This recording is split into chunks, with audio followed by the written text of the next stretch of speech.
Lakers trade talks are really starting to heat up as a new report is dropped revealing Rob Pelinka's trade plans and who they're targeting may shock you. We're going to break that down in this episode and discuss what this means going forward as the Lakers continue to roll since the return of LeBron. So stay tuned for all that in this episode. But before we get into it, folks, if you're a part of the 83% who aren't subscribed to the channel, this is the place to be for daily Lakers content. So make sure to smash that subscribe button. We're on the road to 5,000 subscribers. We produce daily Lakers content. Now, ladies and gentlemen, there's a lot to go over today. For one, LeBron looks phenomenal. The team is starting to look really good again since LeBron's return from his 8-game absence.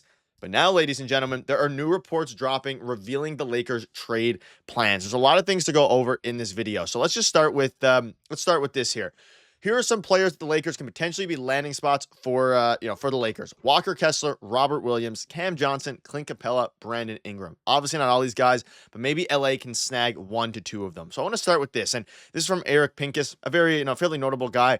He gives a list of players that Rob Pelinka is targeting. And as you look at some of these guys, and as we start to kind of go through these videos and approach the trade deadline as it continues to as talks continue to escalate, there's a lot of different guys on this list the Lakers could be going for. You think about a guy like Walker Kessler. You think about a guy like Robert Williams, both inside centers that have really been playing good for their respective teams. Now, obviously, Robert Williams needs to stay healthy, but Clint Capella is an interesting guy that hasn't really been talked about too much. Now, the Hawks are in an interesting spot. They're not a phenomenal team. They're also not terrible. They obviously moved on from DeJounte Murray in the offseason. But as you look at Clint Capella and even just Robert Williams and Walker Kessler, these are the type of guys that the Lakers are targeting. A backup or starting, center to pair alongside AD, but usually a backup center that plays on the interior, that plays really solid defense. Now, Capella, he's a veteran. He's not as young as Walker Kessler or Robert Williams, and I'm not saying that he would do as much as Kessler or Williams, but I think as you start to look at what Capella could bring to this team, or really any center of this caliber,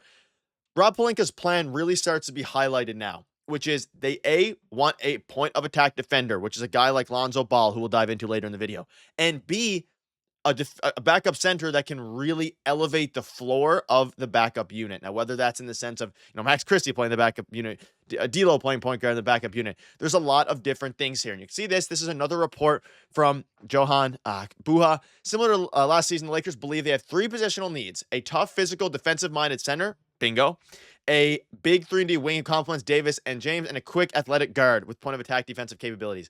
So their plan is revealed here. And as you look at some of these guys, obviously, the big defensive-minded center you have in Clint Capella, Walker Kessler, Robert Williams. That's obvious. You have the big defensive-minded center there. And hopefully, with one of these players, they're able to get one of them. So let's say you check the box of Walker Kessler, Robert Williams, or Clint Capella. And also, if you made it this far, let me know down below, out of those 3 centers, which one you would like the most for the Lakers to get. Obviously, they're still up in the air. You look at the big 3-and-D wing who can complement Davis and LeBron. That becomes more interesting. You're thinking about Dorian Finney-Smith, players like that. You're thinking about a lot of guys. Cam Johnson's another one that comes to mind.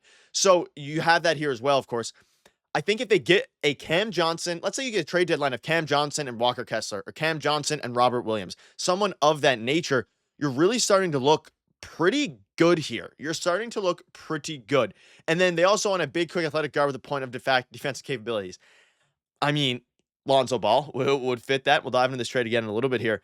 But as you start to kind of lean into this, I'm not entirely sure that the Lakers are going to be able to get all of these guys. Obviously not all of these 5 guys, but I mean, I don't know. They're not going to be able to fill all 3 of these huge needs unless they really go out. But at least what they're targeting is the right things. I'm not a huge fan of, spending a ton of assets to get a guy like Kessler or Robert Williams or Capella. Capella's obviously the oldest of the group. I would prefer a guy like Walker Kessler out of these 3. Brandon Ingram, I don't think is a super high possibility at this point. We'll have another video on him in the future here.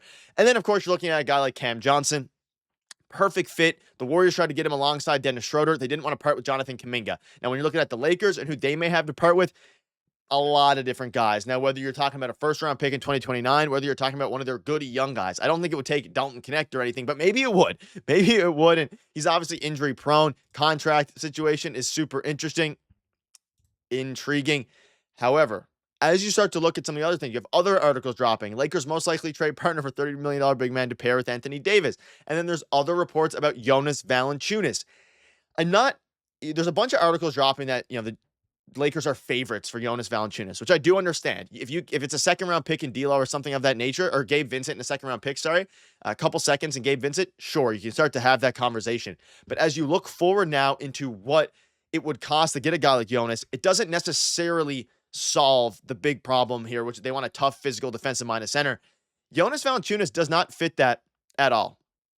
And there's nothing against Jonas Valanciunas. That being said, Jonas is on a contract that is 3 years, and he has a lot more control than, say, someone like, any of these other guys, that some of the rental. Now, obviously, Walker Kessler, you have Clint Capella, who would be a free agent before Jonas Valanciunas.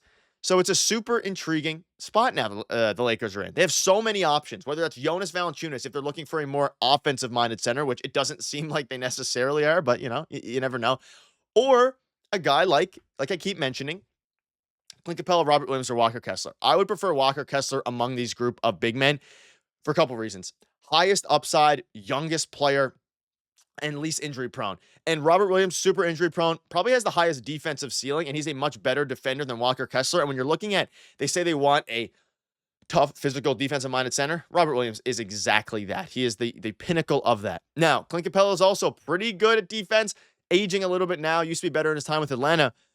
But if they can get a couple of these guys, you get, a Cam Johnson and a Kessler, or you get a Robert Williams and a Dorian Finney-Smith, then your team is starting to look really good, and especially if they manage the load of LeBron James. Because LeBron James, since he's come back, you look at how he's played, especially defensively, you're seeing the physicality that he's playing on the defensive end. He's getting into guys. Something we saw completely fall off this season was his tenacity on defense, his ability to actually play elite defense, his ability to really step up and guard the other team's not best player like he used to do in Cleveland and earlier on in his Lakers career, but a decent player on the other team. He was really being lazy and lackadaisical on defense. Now, after his 8-day or however long it was rest, he's really starting to. He looks fresh again. He looks young, and he's approaching 40 years old. So it's like, at his age, if he can continue to play defense at the level that he is, the team, it helps everybody else then. Because you think about the team that they can, field with LeBron James being healthy, with AD being healthy. Both those guys, not necessarily injury prone, but obviously, they battle with injuries at their time, especially given their age. AD, injury prone. LeBron, he's been dealing with things. He's 40 years old. But if you start to look at, finally, the big, quick, athletic guard, Lonzo Ball. D'Lo, Christian Wood, a second-round pick for Lonzo Ball. That's where it starts to get interesting. We've covered this in a video in previous, videos on the channel. I like this deal. I think if it's a second-round pick, obviously D'Lo is on an expiring deal. Lonzo's on an expiring deal. Christian Wood's on an expiring deal. So it's essentially a second-round pick for Lonzo, and if you're the Bulls, you hope you can flip D'Lo. I would like this as well. This, of course, checks the third box there. So ultimately, let us know down below what your thoughts are on all this. A lot of things going down surrounding the Lakers, and we will keep you up to date with all the latest news as moves become more imminent. So make sure to hit that subscribe button and let me know out of these guys, who would you want the most. Thank you guys for watching. See you later.